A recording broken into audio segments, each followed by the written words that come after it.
નમસ્કાર દોસ્તો, આપ જોયા છે સાઈ ગ્રુપ મીડિયા હાઉસ સંચાલિત નવસારી લાઈવ.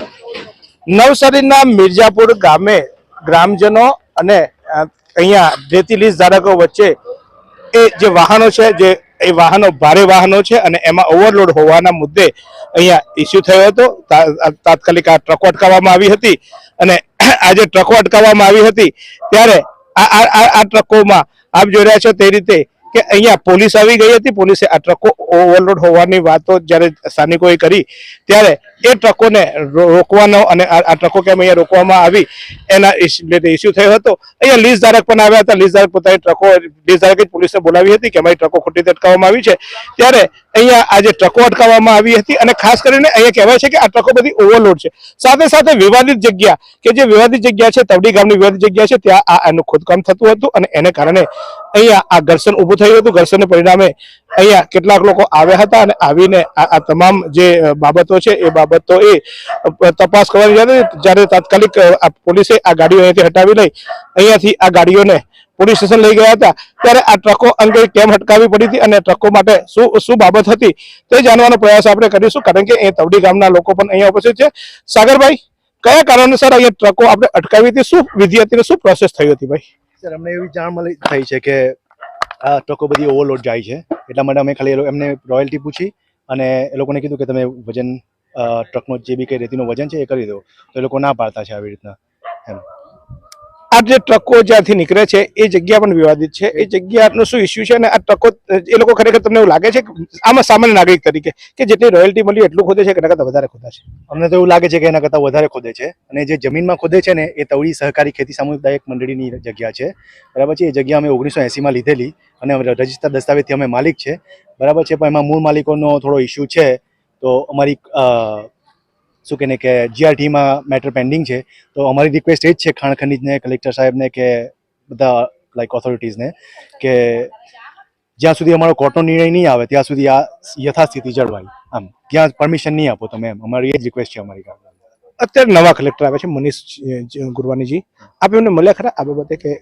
હા, એમને એકવાર મળ્યા છે, અમે વડીલો જોડે એમની મિટિંગ કરી છે. સાહેબ એવું કીધેલું છે કે હું તપાસ કરાવી લઉં ને પછી હું તમને કહું. અમે એને કાલે મળવા જવાના છે મંડેના પાછા. આજે જ્યારે આ ટ્રકો અટકાવી ત્યારે ટ્રક માલિકો એટલે કે જે લીઝ ધારક છે એને કઈ પોલીસ બોલાવી? શાના માટે એને પોલીસે કેમ વજન કરવા તૈયાર નતો? સર, ઓબ્વિયસલી કે એ લોકો ઓવરલોડ હશે, એ લોકો વજન કરવા ના પાડે છે. મેં ડ્રાઈવરને કીધું કે તમે વજન કાંટા પર લઈ લો, પણ એ લોકો માનતા નહીં હતા.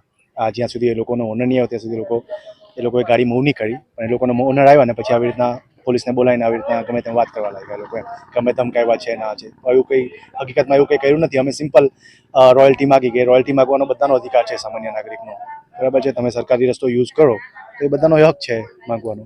અમે રોયલ્ટી માગી, રોયલ્ટી હતી એ લોકો પાસે, એટલે અમે કીધું કે તમે આમાં વજન છે, અમને ઓવરલોડ લાગતું હતું, તમે વેઇટ કરાવો તમે. એ લોકો એ ના પાડે છે વેઇટ કરવા માટે. અંદાજે કેટલી ટ્રકો પસાર થતી હશે રસ્તા પરથી? હવે જનરલી આઈડિયા નહીં આવી, હું પણ આજે જ આવ્યો વાત મળી એટલે, પણ હશે, વધારે હશે, ખબર નહીં, લાઈક 30-40 ટ્રક તો હશે જ.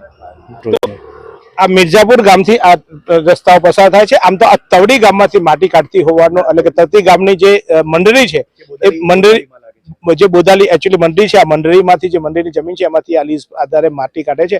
જો કે અહીંયા જે માટી કાઢનાર વ્યક્તિ હતા ભાવેશભાઈ, એમનો હું એમને પરિચય મારા પરિચયમાં નથી, પણ ભાવેશભાઈ વ્યક્તિ હતા.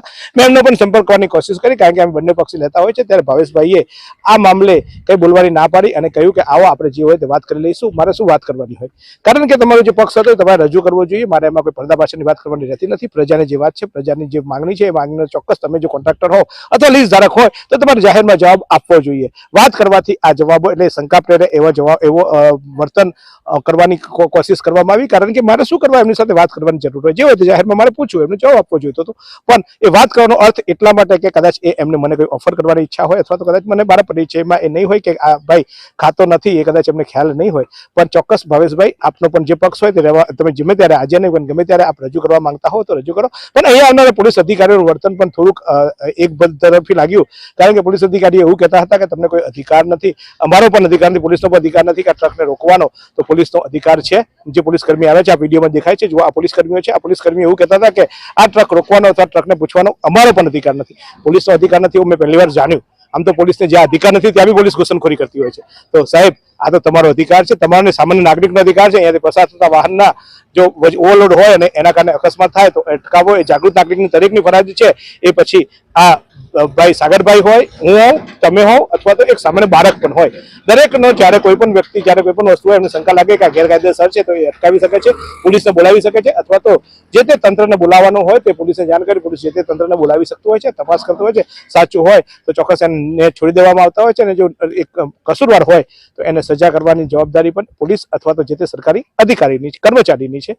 તો આ તમામની ત્યારે આ અત્યારે હાલ આખા ખાણ અને ખનિજ વિભાગમાં જ્યારે અમે આ સમગ્ર ખનિજ ચોરીની પ્રક્રિયા તો ખનિજ વિભાગ દ્વારા જે ગેરરીતિ કરતી હોય એની જ્યારે અમે તપાસ કરતા હોઈએ છીએ ત્યારે હવે લોકો જાગૃત થયા છે, લોકો અમને જાણ કરે છે, લોકો અમને કહે છે. અહીંયા બી અમને લોકોએ જાણ કરી કે આવી કોઈ પ્રવૃત્તિ થઈ રહી છે અને આ પ્રવૃત્તિ ખનિજ ચોરીની છે અને એને લઈને અહીંયા લોકોએ ટ્રકો રોકી છે એટલે અમે આવ્યા હતા. એટલે અમારો કોઈ બીજો ઈરાદો નથી, નહીં સાગરભાઈ અમને બોલાવ્યા કે નહીં અમને, પણ અહીંના લોકો જે સ્થાનિક લોકો જાગૃત છે, જે બોલી નથી શકતા તંત્ર સામે, જે બોલી નથી શકતા નેતાઓ સામે, જે બોલી નથી શકતા ભૂમાફિયાઓ સામે, એવા લોકો ચોક્કસ અમને કહે છે અને એટલે અમે આ અંગે તપાસ કરવા આવતા હોય છે. આ ટોકન જાગૃત છે એટલે આવું તો ઘણું ચાલતું હોય છે.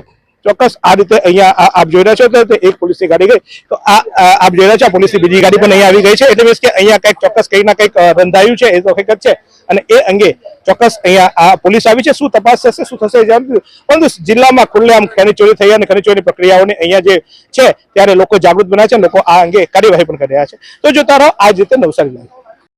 શું તમે શરીરના સાંધાના દુખાવાથી પીડાઈ રહ્યા છો કે પછી તમે કોઈ સ્પોર્ટ્સ ઇન્જરીથી પીડાઈ રહ્યા છો?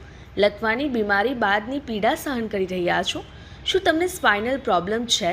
તો આ તમામ દુખાવાને હવે બાય બાય કરી દો, કારણ કે માસ્ટર ડિગ્રી ધરાવતા ખૂબ જ અનુભવી ફિઝિયોથેરાપિસ્ટ ડૉક્ટર અમિત પટેલ પાસે તમે આ તમામ સમસ્યાઓનું સચોટ નિદાન કરાવી ફરીથી નોર્મલ જિંદગી જીવી શકો છો. તો સરનામું નોંધી લો. Comprehensive care centre, DD street, library પાસે, અનુરાગ સારીઝની લાઇનમાં, નવસારી.